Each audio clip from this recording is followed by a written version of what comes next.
Hello everyone, welcome to the XoroERP customer refund tutorial. In this guide we're going to walk through how to create a customer refund. Now you can create a customer refund one of three ways, either from an overpayment on an invoice and whatever amount is overpaid that can be entered as a refund. You can refund a credit or we can refund a deposit. Now what I'm going to do in this tutorial is show you how to refund a deposit, and the same thing can be applied for refunding a credit. So all you have to do is go to the customer deposit center or customer credit center. In this case we're going to do it with the customer deposit center, and if necessary you can search for the deposit you're trying to refund using the advanced search. So let's just go ahead and show you that here.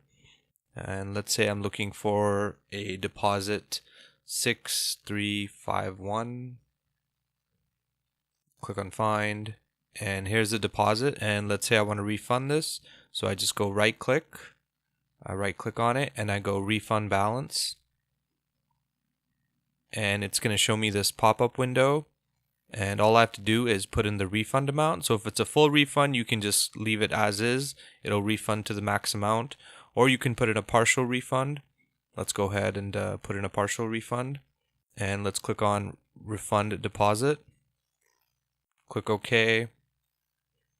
And the refund has been created.